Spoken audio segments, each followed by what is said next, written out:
Hey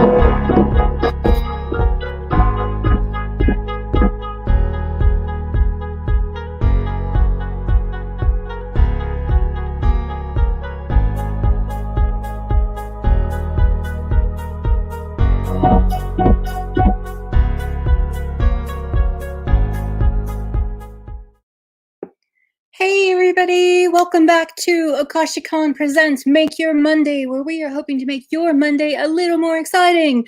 I don't know about you, but I don't have a lot of holiday spirit this year, but I do still have a lot of holiday wrapping to do. So today we are going to be talking about wrapping gifts with fabric in the traditional Japanese style. So hey, I'm glad to see so many people here. Please remember to comment if you have questions. I've done this class a couple times before, so I'm going to kind of abbreviate things a little bit because I've learned what people can take in and can't take in, but there is so much more information inside my brain and inside my books that I'm happy for you guys to ask questions. So if you don't already have a Twitch account, we really recommend that you get one. It is totally free. Obviously, you do not have to pay to come to these Akashicon classes, but we do recommend that you have a Twitch account and you log in so that you can comment live. Obviously, you can always contact us after the fact. I'll give you my email address later. You can contact me. You can contact me on social media or Akashicon social media, anywhere, if you have future questions. Now, let me just get into some brief announcements before I dive into today's presentation. So as you guys know, Akashicon Online has at least 4, sometimes 6 activities. Six activities every month. This month is the final month of 2020. Yay! And we are nearly done with our 2020 programming, but we still have 2 more fabulous events coming up for you. On the 27th of December, my next series, Japan Stories, new screen, there we go, Japan Stories, which is where I usually tell you stories about going to Japan. This time it's going to be a little bit broader based and is going to be talking about going anywhere on a flight that takes more than 6 hours. So it is how to stay comfortable in a long flight. Now, maybe you're going to Europe, maybe you're going to Australia, maybe you're going to Japan, maybe you're going to South America, wherever you're going. If it's more than 6 hours and you kind of need to reset your body clock and deal with jet lag, that is what we're going to be talking about. So I have a lot of products and tips and tricks. I've been traveling internationally for 25 years, y'all. So I have so many things in my little kit that I take with me, and I will show you all of that at 2 p.m. on Sunday, the 27th of December, which is actually also my parents' 47th wedding anniversary. So that should be pretty cool. But more importantly, for you guys who are watching, I hope you come back right here at Akashicon Twitch for New Year's Eve. We are having a 4-hour blowout to make sure that 2020 is finally dead and buried, but it is going to be a Japan themed blowout. We have over 35 different guests and podcasts and YouTubers and bloggers and authors and photographers and travel writers and foodies, and we have so many people who are going to be coming to you either live or pre-recorded, because, you know, time zones don't always work out, giving you Japan-related content that you can consume in 2021, and also some people who can help you if you're planning your trips, because hopefully we will be allowed to leave the country again and go to Japan, certainly by the middle of next year. We certainly hope. So definitely, if Japan is your thing and you want to find cool YouTube channels, or you want to find blogs to read, or you want to watch some anime and learn about Japanese New Year's traditions, we do have some really fantastic guests who are going to be taking us on a first shrine visit just after midnight Eastern Standard Time. So do come back New Year's Eve. We're starting at 9 p.m. Central. That's 10 p.m. Eastern Time. And we are going until 1 a.m. Central or 2 a.m. Eastern Time. If you are in Japan, which I doubt you are, but if you are in Japan, it is going from noon until 4 p.m. on New Year's Day. And certainly come check out who else is going to be on there, because I have been pulling out all the stops to get you guys some really awesome guests. And we have some more that we can't announce yet. But certainly we have people like Tabi Eats who are going to be coming. I know some of you guys are big fans of Tabi Eats, and this is where I'm announcing it first. It's going to go up on our social media later. But yeah, Tabi Eats is going to come live on our broadcast. and some other really fantastic YouTubers and other people from NHK World, which is the television station in Japan. So just some really fantastic guests. I hope you guys come back New Year's Eve. I know you're not going out, you're staying home, you're staying safe. So remember, set your calendars, mark your calendars, come back here, or we will also be live on Facebook, which is unusual for us, but we want to make sure that as many people can participate as possible. Okay, I still see you guys there. Feel free to drop comments in the chat, but otherwise we are going to switch to my other camera, and I'm going to start talking to you about Furoshiki. So I will tell you how to spell the word. It's Furoshiki, which is pronounced Furoshiki, not Furoshiki. Japanese has some little things where, like English, sometimes the vowels get dropped a little, sometimes, things get a little smushed. So don't pronounce it Furoshiki. That sounds like daishiki. Hi, Raina. So glad to see you guys here. Happy almost holidays. I have no holiday spirit at all. But I don't know if you guys know me on Facebook, but I have got a little Secret Santa thing going on in my Facebook. So you guys go in there, drop your wish list link, and some Secret Santa might send you something, and then you can pick somebody randomly. But that's if you guys know me on Facebook. If you don't, send me an email and I can hook you up on Facebook, because that's the only holiday spirit I got right now is these Secret Santa things, y'all. Anyway, talking about gifts and sending things to Secret Santas. I don't know about you, but my mom used to save wrapping paper when I was little. Like when you're really little, you just want to rip everything open, right? And that just, that's a little bit wasteful. So my mom would have to carefully untape all of our packages and slide them out, and then she would reuse the wrapping paper year upon year upon year. But that's great and that's environmentally friendly, but it is not necessarily the most easy thing to do. And certainly if you're storing it from one year to another, it's going to discolor, it's going to tear. I think my mom still has more of the gift tags. She's like 40-year-old gift tags now. I think I still have gifts that come from Santa every year because the gift tags have been around since I was little. But I have because I travel a lot, because I have my in-laws are in Australia and I used to live in Europe, I don't like wrapping my gifts in paper, because once you put it in a suitcase, it all gets smushed. So it's been over 20 years now that I started using fabric. And I didn't know at the time that that is actually a fairly ancient, well, not ancient, but hundreds of year old tradition in Japan. So this is what furoshikis look like. I'm just going to be flipping through some of these while I'm telling you a little bit more about the history. So the history was in Japan in the 17th century, which is my favorite period of history. They didn't have a lot of, paper was really, really, really expensive to begin with. It was all handmade at that point. So they had fabric. But fabric itself was fairly narrow in Japan. So you remember, you've seen some of my presentations before where the standard fabric width is about the width of an obi. So it's about, at most, 40 centimeters, which is about 16 inches. So fabric was very precious and was all hand woven. So you would reuse the fabric as much as you possibly could.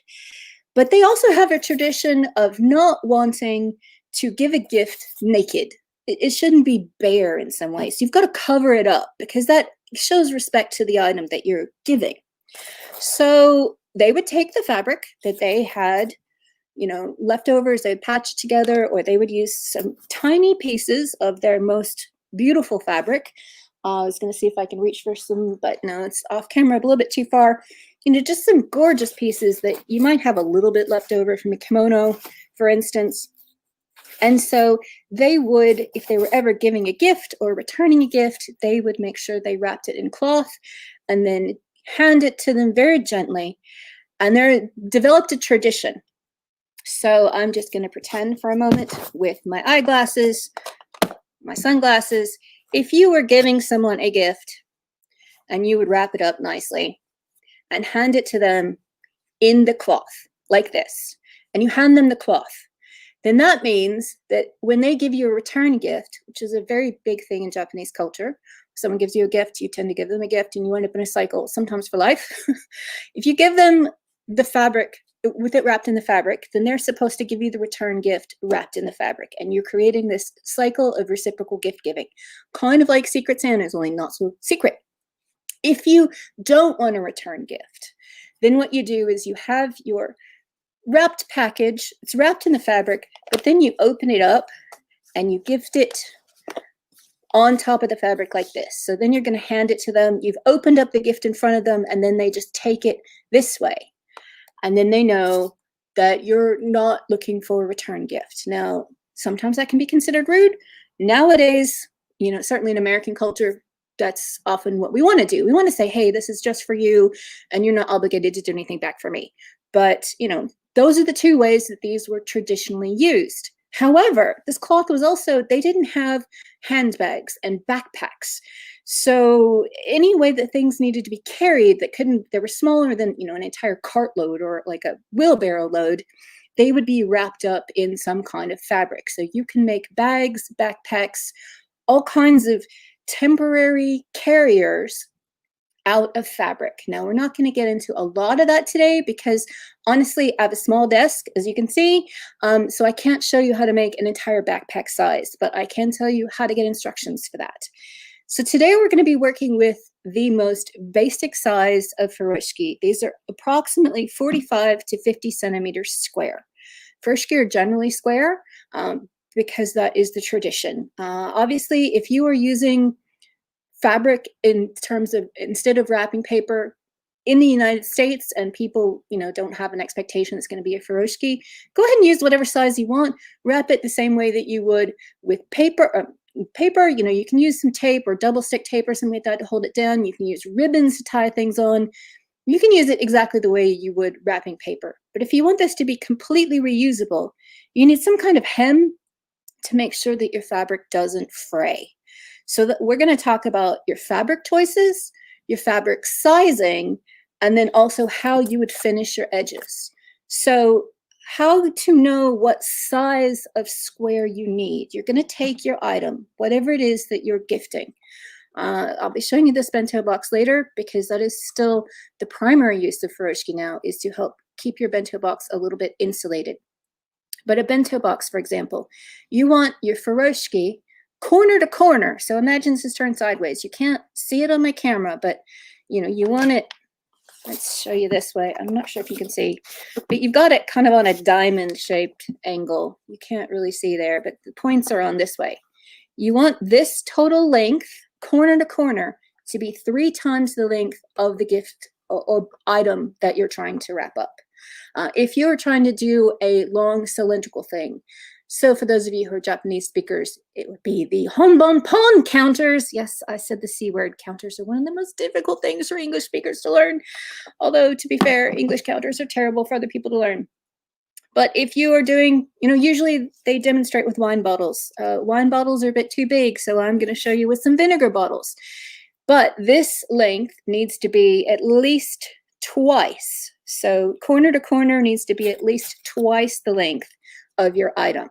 So if you want a full-size wine bottle, you need twice the length plus a little bit more in order to fully wrap up a long cylindrical item, like a wine bottle, a water bottle, ramen bottle, fancy vinegar, whatever it is that you are going to be gifting. So once you've figured out your size, you need to decide what type of fabric you want to use. Now, the very nicest furoshiki, which I have never purchased, as you can see, this one very much has a right side and a wrong side. It's a normal fabric. But the very nicest ones that you can buy are double-sided. That's because when you do certain ties, which we'll see later, it can be very beautiful to have a little bit of contrast showing from the underside. So if you know how to make a pillowcase, you would just make something similar to a pillowcase where you sew all your wrong sides together, turn it inside out, and then sew it closed, top stitch around it. You obviously don't leave an opening like you would for a pillowcase. You don't have to stuff it. You're just going to sew them together and then sew the whole thing closed, and you'll have a beautiful double-sided piece. Now, that's a little more work than I usually do. So I will tell you, I usually just get a piece of fabric. Any cool fabric will do. Here, I'm going to pick up some. This is one that I plan to use. This was a beautiful Nani Iro double gauze that was $19 a yard. Sorry, I don't know why my camera inverts the text for you, but anyway, it's just whatever color really speaks to you or speaks to the recipient, or maybe it's in your stash. It's been sitting there for years. Goodness knows I have so much of that. And you'll just find whatever size you want. Again, the smallest size of any normal furoshiki is about 50 centimeters square. They can go as large as you have. If you have to piece them together, that's okay. But you want a square for most of the traditional styles of these ties and techniques, which I'll be showing you throughout today. I'm going to show you 4 today, and then I'm also going to show you some books where you can find hundreds of them. So if you have a present that's maybe not exactly the shape that I'm showing you, don't worry about it. I will give you some resources for how you can wrap those types of things. Now let's talk about fabric choice a little bit. Furoshiki now, the most common furoshiki that are on the market that you can buy in, say, Daiso. Like this pink one here is from Daiso. It was really weird because thanks for throwing up. Daiso is open in Austin. I did not see any furoshiki in there yet. So let's go ahead and bug the manager and tell them to bring some furoshiki here to Austin. This is from Daiso Japan, although funnily enough, the tag says it's from Daiso Brazil. I didn't even know they had Daiso Brazil. I definitely bought this in Japan. And you've probably noticed looking through all of mine that all the furoshiki I have here, except for one, have sakura on them because I am a sakura fiend, except for this one was sold as sakura, but if you know your sakura, this is actually a plum blossom because it has little rounded petals instead of the spiky petals like on a sakura, these little notches at the end of the petal. That's how you can tell the difference between a sakura and an ume. I have ume here in my background. But yeah, this is an ume. This is a sakura, and then if it's pointy, not round, but doesn't have the notch in it, that is a peach blossom. So y'all didn't come for that little lecture, but that is how you can know, like this one is a sakura, but a lot of the other ones that are sold as sakura are peach blossoms. So if you get something that claims to be a pressed sakura flower, like in resin, often they've used peach instead because those come out a brighter, prettier color. Anyway, I digress. Let's talk about the fabric again. So the most common ones used today are made out of a polyester, a fairly sturdy polyester. It is what you would call a drapery weight or a very light home decor upholstery weight. You probably wouldn't use this for upholstering a large piece of furniture like a sofa, but you could use it in cushions or pillows. But I don't know if you can tell, my finger is sticking up in here, but you can see it's still a little bit stiff. It doesn't completely form to my finger like a light drapey one. It's a little bit thick. So this is what most people use nowadays. Why? Because you got to iron these suckers when you use them, and the wrinkles will come out much faster. They're a little bit stain resistant, and they give you some nice crisp corners when you do the ties. Now, when you're in Japan, if you're shopping, you may also find things like this that are made of cotton. Use whatever you like. You can see that's forming a little bit more to my finger. The drape there is lighter. Now, sometimes you can't tell when you're buying it if it is a handkerchief like this one. Can you see my hand through it a little bit? You can tell, yeah, you can see a little bit there. This is a handkerchief. That's okay. You can still use it. Any square piece of cloth. So this is a lightweight cotton gauze. This is sort of a quilting cotton. These have been fairly heavily starched, which gives you some nice crisp edges. So if you do use some fabric out of your stash, I recommend starching it just so that it looks really crisp, or use best press if you don't like starch. But starch, regular starch is very natural, very eco-friendly, usually comes from potatoes. Leftover water from when potatoes have been boiled for making mashed potatoes, that type of thing. As you can see, this is very lightweight, very drapey, very airy. This is a handkerchief. Japanese people still carry a handkerchief with them a lot because you need some kind of hand towel after going to the restroom. But you will find these all sold in the same shops next to each other. So any of these, anything like this will do. I will say if it's a very, very light and drapey fabric like this one that you can really see through, just put it in a little white box, something like this, so that it doesn't show too much. So you only see the white showing through there. That's all you need to do. And so then it doesn't matter if your fabric, yeah, there's cat hair all over it, sorry. It doesn't matter if your fabric is a little bit light and airy. Whatever you have, I want you guys to feel completely empowered to use any fabric that you may have that's been lying around your house, whether it's a tablecloth, cloth napkins in particular work really well. Curtains, if you want to cut up old curtains, anything will do. You can find curtains at thrift stores for like $3 sometimes. You can find old tablecloths for $3 to $5. So all of these will work. Sheets, anything you have. In fact, it's a great way to use up sheets that maybe you've gotten a hole in one bit of it. I have a cat. My cat's always clawing up the end of the sheets, and we get like holes in them, and you have to throw the sheet out. But then you can save the rest of the sheet and make furoshiki out of it. Obviously, you can hand print, hand dye, stamp, draw, anything you like to embellish your fabric. I wouldn't use like hot fixed crystals, but any type of color, pigment, any type of dye, ink, paint is totally fine. So go to town, really personalize it, and then you can, use up some of your fabric stash and also have a very personalized gift.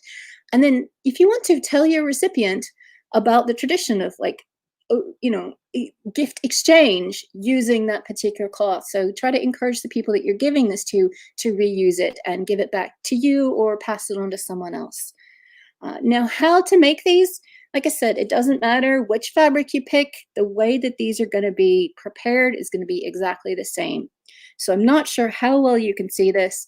This is a simple double rolled hem.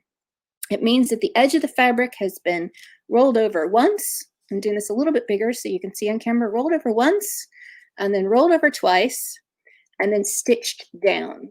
You're going to top stitch along this line. Obviously, when they do it professionally, they use a rolled hem foot, and it becomes a really tiny 1/8 of an inch edge. If you don't have a rolled hem foot, don't worry about it. Just fold it over, iron it, fold it over again, iron it, and top stitch down. It doesn't matter if your edges are a little bit big. It can be a little bit awkward for tying at the very ends and corners, but don't let that stop you. If you don't want to do that, if you're like, it's just too bulky, or you're a little bit worried that it's not going to work, you can use a ribbon on the edge. Just sew a ribbon down. Anything that'll stop it from fraying. You can use a zigzag stitch. You can use a serger overlocker. I would use a matching coordinating thread rather than a contrasting thread. So in this case, you see that the thread that they use for sewing this down matches the background color of this particular piece. But you can just serge around the edges and give it as a gift. All you want to do is to stop fraying. If you don't have a sewing machine at all and you still want to do this, just buy some fray check. It's not the most environmentally friendly because there's a glue, but it will stop the fraying and it will make it so that you can reuse that piece of fabric over and over. It can be washed not hundreds of times, but a couple dozen times, and your fabric will still stay intact. So that is how you know what size you need. Remember, if it's a rectangular object, corner to corner needs to be 3 times the length. If it is a long cylindrical object like a bottle, corner to corner needs to be 2 times the length. You can always have more fabric. Never worry about having too much fabric because you can make some really interesting little rosettes at the end. There's all kinds of ways you can use up extra fabric. So, do we have any questions? So, Mr. Ibke says, don't use a lighter question mark. Well, if you have polyester and you want burned scorch marks on the edge, you can do that, especially if you want kind of a grunge punk, post-apocalyptic zombie kind of gift. But I would suggest that's probably not the best thing to do. Also, if you have like t-shirt fabric, jersey t-shirt fabric, you don't need to worry about it at all. That's not going to fray. I agree with you, Raina Darkover. There is no such thing as too much fabric. Unless you're in my house where you literally cannot get to the sewing machine because of all the fabric that's in the way, because there's just boxes of fabric. That's a whole other story. Let's not talk about that too much. I came back from Jan with too much fabric. But I'm working on it. I'm working on it. Don't know if you could hear all that whispering. I'm trying to pretend like I'm not a hoarder, but I'm a fabric hoarder. Absolutely. So I'm going to let you guys let me know if you have any questions about making the furoshiki. Woo! And meanwhile, that is my camera going out. Let me go ahead and get that sucker back online so that you can see my face. I know it's not the most important part of this presentation. Y'all don't really need to see me, but I do actually have a cord. Pardon my hand. Thank you very much, Director, for covering up for me. I promise I'm still here. I'm still paying attention, y'all. I'm just trying to plug in this camera because I was not the smartest bulb in the box today. There we go. Okay, and you can go back to me. Thank you. Thank you guys so much. Apologize for that. That was entirely my fault. I unplugged the thing and it only has a short life when it's not plugged in. Okay, so as I said, any fabric you like, I'm going to show you 4 of the most basic uses for Furoshiki. These are the common ones that you will see every day in Japan. So I'm not going to use these cotton ones because although they are very, very beautiful, in fact, I really love them. Again, you can see all this sakura. This is an asanoha. So those of you who were in the Sashiko class, wow, that was back in September. Sashiko, that is the asanoha, but it is in the sakura colors. I bought it at a sakura festival. And yes, Misty says that is really my favorite one. This is gorgeous. The reason why I don't use these in the classes is because these are kind of a pain to iron. So I'm going to put these aside and use the polyester ones. We can come back and look at them any other time, but for today, we'll use polyester ones. So I'm going to show you first how to use a bento, how to wrap up your bento box, because this is the #1 most common use of a Furoshiki. They're still sold this way in bento shops all over Japan. This is a $1.50 bento that you can get at your local Daiso, which is, you know, I saw this exact one in the Austin Daiso. So you can get this exact bento box. There's actually a little divider that goes in there.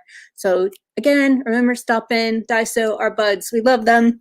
But if they have the Furoshiki, then you can also in the future get both of it. But for now, you can still get the bento box. So let's talk about what this is for. So again, you're going to turn this. Oh, stop that light. Turn back on. Thank you. Plug in. Apologies for seeing my hand there. You're going to turn your fabric right side down. So this is the printed side here. This is the wonderful ukiyo-e cats from the 53 Stations of the Tokaido by artist Kiniyoshi Utagawa. It's a very standard ukiyo-e thing. But of course, cats, love cats. Everything I'm wearing today has cats on it. You're going to put your bento in the middle. Again, because this camera doesn't show a whole lot. Oh, come on, light. Don't do this to me. Let's try that kind of a little bit because I think it's just trying to charge and run at the same time. Anyway, you've got this. As you can see, you've got your 2 edges like this. You are just going to wrap one side over till it pretty much meets the end. Wrap this other side over. Then you turn it, or you don't have to turn it, but it's easier for me. And then you're going to take these 2 edges that are still left and just tie them together. Now, you can either tie it way down here like this, so it's close to your bento box. The reason why you'd want to do something like this is that it will give a little bit more insulation to your lunch. So the fabric will help keep it hot or cold, depending on what it is that you're going for. If you want to have, and this is where this originally came from, if you tie it up a little looser, see if, I don't know if you can see how that came out. There is a hole. So this is now your carrying case. So if you were just going to work, let's see if I can get this light a little brighter. If you're just going to work and you don't have to carry a purse or whatever with you, you know, maybe this was back in the old days where wives would come bring their husbands' work, bring the lunch to their husbands in the afternoon. And so if all you're carrying, you don't have house keys, because they didn't have keys back then, if all you're carrying is the lunchbox, you've got a convenient little handle here. So this is the basic concept of Furoshiki. I don't know if you can see, that's what it looks like on the side. You just kind of have a nice grip here. I would recommend this as the #1 most standard way to use any kind of rectangular box. If it's a gift box that you've gotten, you know, department stores usually still, well, they used to give you gift boxes if you asked for them, but I think now they charge about $2 for a fairly plain standard box. You can also get them in places like your dollar stores, like Daiso. They do have plain gift boxes that you can get. You don't have to get a fancy one, but if you have some kind of structure to it, it's very easy to use this. Then the box can be reused and the fabric can be reused, and everything is nice and eco-friendly. But yeah, this type of holder, the most standard. Obviously, I will show you if you had a two-sided, and it doesn't show up terribly well on camera, but if you had a double-sided one, usually the way you will tie it, you're just using a standard square knot. Usually, as you can see, all of your printed side stays up, but if you wanted to change it and you had a contrasting fabric, you could twist these petals around. Now pretend this was like a black or a vibrant pink or something. You could turn them around so that you had this beautiful little bow with a pop of extra color. And it's kind of hard to imagine on this particular Furoshiki. It's a little bit easier to see on this one, a little bit more contrast between the front and the back. But certainly if you have more fabric, so if you've got more than your three times length, then these ties can be a lot longer. You can create rosettes on top. You can create very fancy bows, do a lot of very elaborate presentation on your rectangular box. So if you guys only learn that particular thing right now, you can do most of your holiday gift wrapping. Just put it in some kind of container, rectangular container, and you're set. I'm gonna go over this one more time in case you guys didn't catch it the first time, and in case you guys, want to run out. And I keep saying guys, I should say, pretty sure a lot of you are very lovely ladies. Let's try this again. Now, again, remember, you've got this turned so that it's a diamond shape. So you've got your two pointy corners going out this way. You just wrap one side over, second side over. I like to rotate this. If you are more adept than I am, you don't have to. And then you just tie a square knot. So if you don't remember what square knot is, it's right over left, like this, and then left over right, like that. And when you tie it in a proper square knot, not only is it going to be the most secure, so it's not going to come undone while you're carrying it, it's also going to keep the right side of the fabric up at all times. There are some knots that are a little bit more complicated that maybe you'll have to fiddle with these edges a little bit. You can certainly force them to go the other way if you want to show the contrasting color underneath. For the most part, an overhand knot is going to keep what's already on the outside staying to the outside. So that is box number one, style number one done. If you have any questions, feel free to drop them in the chat. Meanwhile, I'm going to move on to the next demonstration, which is a tall, thin, round item, cylindrical item. Now, I have tried, this is usually used for wine bottles, I'll be honest, but the size of Furoshiki I have is not big enough for a wine bottle. So there are two ways to do it. If you have one single bottle, sorry, it's a bit dirty because this has been out and my cat has been rubbing up against the label. Just pretend that you can't see that cat hair there. So again, you are going to take your piece of fabric, you're going to lay it printed side or pretty side down. You are going to take, let me see if I can show you this way. You're going to take your bottle, this is in the middle, bring the sides up. Is it easier if I turn this upside down for you guys? I can kind of do this upside down a little bit better. Maybe that's easier for you guys to see. So I don't know if you see, we've now got a triangle shape and we've got our bottle here in the middle. Now, what you're going to do first is you're going to tie these two ends. See if I can do this here without setting my keyboard off. There we go. You're going to tie these two ends at the top into your overhand knot so that it comes down to the top of the bottle. Now, again, like I said, if you have a wine bottle, that's why you definitely need a larger size of Furoshiki. This barely fits. So I had to go search my kitchen. In fact, I actually brought another bottle in case this one doesn't fit. Someone might get some lovely Japanese sesame chili oil from Kyushu, which recently came in my Kokoro Cares pack. Highly recommend Kokoro Cares if you love Japanese gourmet food and would like to treat yourself to a box subscription. It is a little bit expensive, but it is artisanal, handmade, Japanese, regional gourmet food items. So It's the best of the best, really. Also, they have some connections with Central Texas, so that's cool. And they are based in Kyushu, which both Austin, sister city, and San Antonio, sister city, are both in Kyushu. Okay, now what do you do with these pieces of cloth here? This is where it gets hard for me to do upside down, but I will do my best for you. You actually take these pieces and you're just going to twist them. Twist, twist, twist, twist, twist into kind of a rope like this. And I will say, while you're doing one side, the other side tends to come untied. Don't worry about it. So you're going to twist them until they look like this, and then you're going to tie your nice, pretty little overhand knot here. The first time I did this, I tried using a water bottle. It was a little bit too big.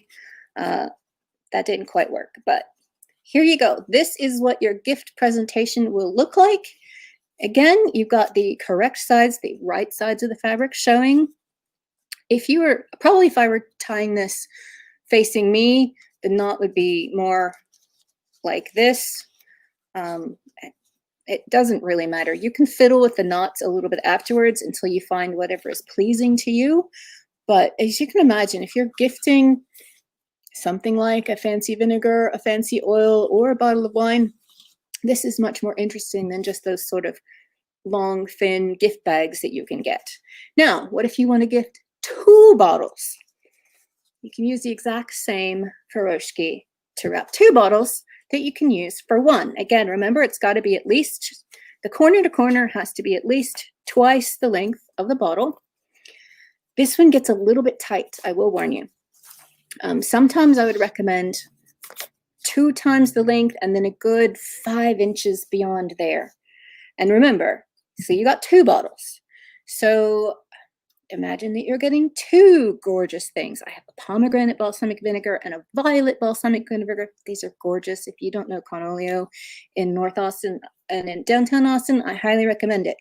You want to set your 2 bottles up like this, like so, just so that you know that they can stand up. And then you're going to lay them back down on your corner to corner piece. And we are just going to wrap this over like this and roll and roll and roll. Then you pull the 2 ends together. See if I can get that in focus and in camera for you. I'm gonna have to do this sideways so you see the whole thing. And then you'll just tie here at the end. Now, I will say it's a little bit easier if you don't mind having the lids sticking out a little bit, the caps. But if not, obviously that's where you need more fabric. As you've already said, there's no such thing as too much fabric.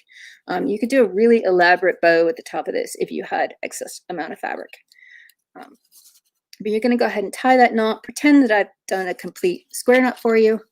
And again, this can be your carrying handle. You can stick your fingers in there. You can carry this as a bag. And this can be a really beautiful way to present people with your gourmet, long cylindrical, you could have beer in there, you could have ramen in there, whatever it is you like. Your 2 cylindrical items can be wrapped up just as easily as 1. So again, I'll say if you have any questions, feel free to drop them in the chat.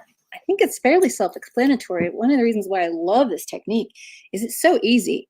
And if you mess up the first time, you just untie it, try tying it again.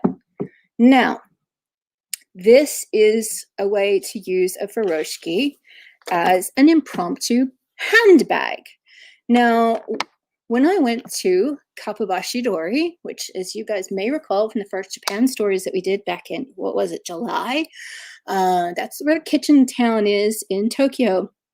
I went to a wonderful gourmet dry goods store that also had some furoshiki, and they had, it's actually a pair, I can't find the other one right now. They had a pair of these, just black plastic things in the furoshiki section. Now, I happen to know what they were already. These are purse handles. You get a pair of 2 of them for 500 yen, which is about $5. And I thought, well, okay, it's great for me to tell you that I bought this in this particular place in Tokyo, but what can you do if you can't go to Tokyo and buy this plastic ring? Well, one alternative would be to find another type of plastic ring or a wooden ring. You can get reused purse handles off of thrift store purses. You can use small embroidery hoops if you want. But what I did, I went on Amazon These were on sale on Cyber Monday, and I bought a pack of 10. Now, you may notice these are just a little bit smaller, but as far as I'm concerned, if you're putting your hand in here, I can put my hand in there, I can put on my wrist, it doesn't matter. These are about 4¼ inches in diameter. This is, I want to say, about 4½ inches in diameter.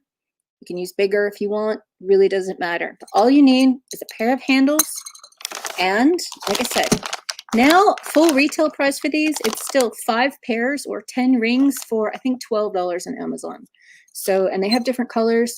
They have fancy ones, leopard print ones, all kinds of things. Maybe not as good of a price, but these work perfectly well. Exactly the same function. And I think maybe if we get to have a KoshiCon Live this year, maybe this will be one of our make and takes. So we certainly hope so.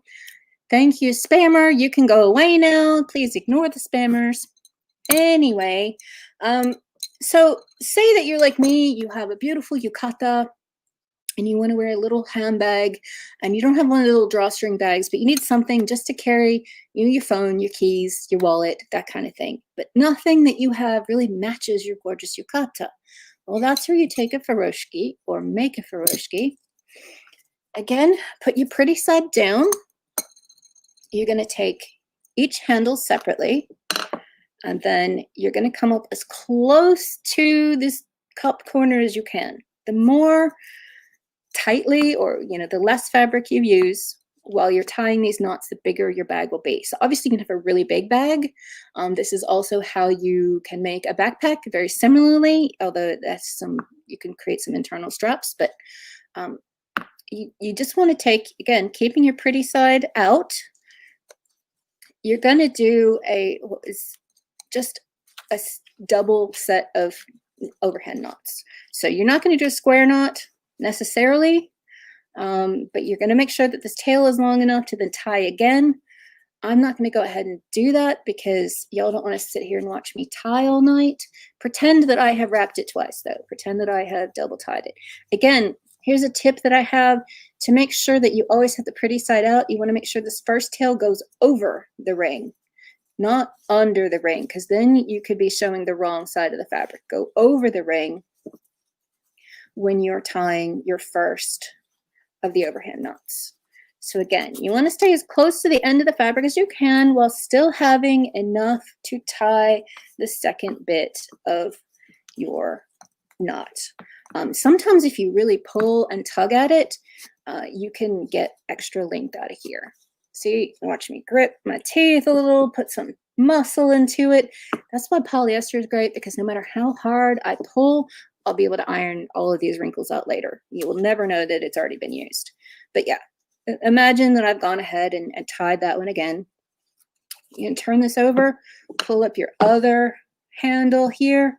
Again, you want this loop to go over the handle so that you always keep the pretty side of the fabric out. Imagine that I am tying this double. And again, if you mess up and you don't have enough length, just undo it, tie it again. It's not going to hurt anything. And honestly, the polyester, you won't even see the wrinkles that much. So this is where I have this weird, unfortunately you can't see it, but it says 100% polyester. I'm doing this, I don't know how to do a Brazilian accent, and that was terrible, but it's not polyester, it's polyether, with lots of accents on it. And it says that it's Daiso Brazil. You may need to cut these tags off to do a proper corner tie. I'm not going to do it because I love having this cool Daiso Brazil tag on here, but that'll make it a little bit more difficult to tie this corner. But just for now, ignore the fact that I've left the tag on, because that's just my little affectation. But again, pretend that I double knotted all of these. But you can see now you have a little cute little handbag. I can guarantee, unfortunately, my phone is being used up here, but I can guarantee I can put my wallet in here. I can fit my iPhone in here, my keys. Maybe I need to take some chili oil with me. Anybody, I mean, I don't do spicy, but maybe you need that extra bag of chili oil with you when you're going to a festival. Anyway, you can put quite a bit of stuff in here. remember, especially if you bought this at Daiso for $1.50, that's a pretty cool little handbag. You got 5 pairs of handles. You make 5 of these bags, so about $2 per pair. So for $3.50, you have this adorable little, very Japanese themed handbag. I put it all the way on my wrist and carry it around. You can just hold it whatever you like. And again, if you have a very large piece of fabric, you can have a very large handbag. Whatever it is that you need to take with you, you can certainly do it. Now, because I didn't double tie it, that's why this is coming apart. It's that tag, I tell you. But, you know, I think it looks pretty cool. And I think certainly because my yukata is black and red, this is going to be absolutely perfect with my yukata. Next time I wear it to a festival. So I do actually have a handbag that I bought that matches my yukata, but it's because I'm a little bit obsessive with the sakura thing. But if I needed another one or I needed a lunchbox, I can all be accessorized perfectly. Okay, that was our 3rd demonstration. I have one more to go, one more that is especially useful in the time of a pandemic. And that is, you've probably seen this online already by now, and that is how to make a quick face mask out of a handkerchief or a bandana or something like that. Now, we know that if you just have 1 or 2 layers of fabric, that's not really protecting anyone, especially something light and drapey like a handkerchief. The goal of wearing this face mask is to protect other people, also to protect yourself. But there's so much airflow just within 2 layers. You can't just sort of tie a bandana around your face like this and expect it to do anybody any good. What you need to do is to have several layers of fabric. Now, what a lot of people have told me since I started doing these classes is they get a tissue and they put the tissue, fold it up, sort of. So I don't know if you saw, I folded this in half so that you can see most of it on my camera. So that's one side, that's the other side, fold it in half. This is your open edge. So people will put a tissue in here, kind of fold it over, because this bit can become your central point on your face. Now, I like to take, this is the open edge, and you don't want that flopping around. You're going to pull this up in approximately thirds, like this. So you're going to have some overlap. You've got your tissue. Shove your tissue wherever, or a filter. If you have a full-size filter, you can shove that in there. Just put it approximately where your mouth is going to be. That's going to give you 1 extra layer. Now, you've got your handkerchief. Now, what do you need to put this thing on your face? Well, my #1 most recommended thing is hair ties. I don't use hair ties anymore. These belong to my husband. He shaved his head, so these are kind of old. If you don't have hair ties, don't worry. You can use rubber bands, although that kind of hurts. You can take a disposable paper mask and cut the elastics off of them so that you can reuse them, again, to be a little bit more eco-friendly. Or if you have a shirt that you maybe were going to throw away, maybe it's got holes in it, you can cut about an inch strip off of a long sleeve shirt, pull that tight, double it up, and it becomes an elastic as well. There's going to be enough stretch from the jersey knit of a t-shirt that the jersey will roll up into a tube when you pull it tight, and you will have a tube of stretchy fabric. So whatever you are using, you can certainly find some way, some elastic piece. Now, you're going to take the end and put your elastic on one side, pull it about 1/3 of the way in. Do the same thing on the other side. I'm seeing how much cat hair is on here. My apologies. My cat gets on everything. Then you're going to tuck this end into here. It's not going to stay terribly well, but I find that just having one bit tucked into the other so that you've got a folded edge here keeps it down a little better. And voila, you have a face mask. I'm going to show you. You can quickly look over here on the side with me. And this is what it looks like as your impromptu face mask. Now, obviously, this is not the best face mask that you can get, but while there are face mask restrictions on, this is actually a little bit more breathable. You are breathing through several layers through here, so it is a little bit more protection, certainly far more protection than if you just had 2 layers, but I find it's a little bit airier, and if you have the tissue in there, it absorbs some of the condensation, so it's less likely to fog your glasses. So that is a problem I have all the time. Mine fog my glasses a lot. But again, if you've forgotten your face mask, if you don't have one in the car, but you do have a handkerchief with you, again, very common to have in Japan because there are no paper towels or hand dryers in the bathroom, you can always pull out that handy handkerchief that you have with you and create a face mask on the fly with a couple of elastics, type of thing you might normally have in your car or purse, and a handkerchief. So those are the 4 things that I have to show you today. We are now going to switch into my screen share, where I'm going to recommend a book for you. There are 2 books that I highly recommend. This is one of them, Wrapping with Fabric, The Complete Guide to Furoshiki, The Japanese Art of Wrapping by Etsuko Yamada. Now, this person also has another book that actually is entitled Furoshiki and is both in English and in Japanese. They're really the same thing. I mean, they've got the same types of material in them, so you don't have to worry about that. I would go ahead and just get the English one from the Western publisher, but Amazon has both of them. There's also another one that is called Fabric Wrapping by a group called Pixel Ladies. Any of those 3 books are going to give you the same information, basically. The reason why I'm showing you this is so that we can get through to the contents, and you can see that there are so many different wraps. You can wrap pole shapes, roll shapes, you can wrap watermelons, bottles, squares, long thin things, flower pots, you can make shoulder bags, picnic baskets. Honestly, I know, like, this one has probably 50 different items that they're showing you how to wrap. And certainly they have some that you can use kind of semi-permanently, like to do book covers. That's kind of cool. But there are, again, so many different alternatives. I don't care what type of package that you have, what type of gift that you're giving. If you can't put it in a box, there's still probably some way that you can wrap it with fabric. The only thing that I will say that I have found that does not work is if you're gifting fabric or something made of fabric in fabric, then it just becomes kind of a floppy mess. And it's not that exciting. Like if I'm giving you something fabric and it's fabric, it's just going to flop around on you a little bit. I just don't think that looks as nice and presentable, but it's certainly acceptable and certainly better than using a one-time use paper to wrap something fabric, because that's also going to be squishy.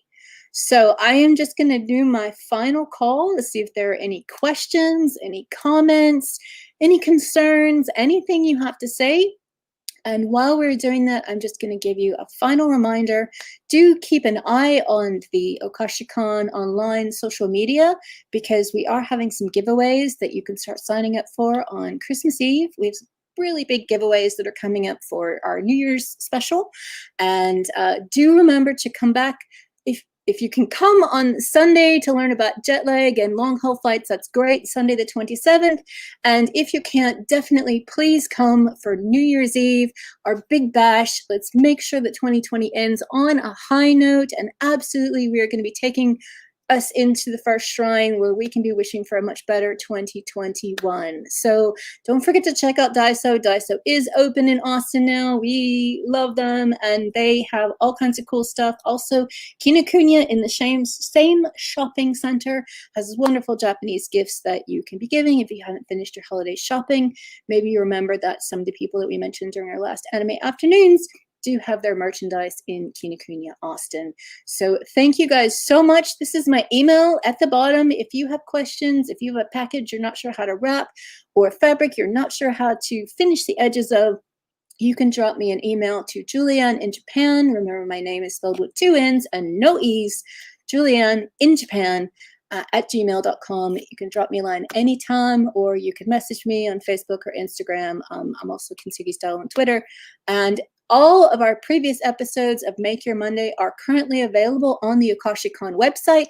The address is going at the bottom of the screen now, or you can always go to just akashicon.com and navigate through the menu at the top to Akashicon Online, and then it has the links to Make Your Monday, Japan Stories, and all of our other regular series. So thanks for coming tonight. I have wrapped this up in under an hour, which is a record for me, and I appreciate all of you. I know you have other things to do on your busy Monday nights, and we appreciate the time you spend with us. Thanks for me and from the Akashicon family, and I hope to see you guys at one of our last 2 presentations this year and into 2021, where I think our next Make Your Monday is going to be talking about washi tape, the cool things you can do with that. So we will see you hopefully this year, and if not, we'll see you the second Monday of 2021 next year. Bye-bye.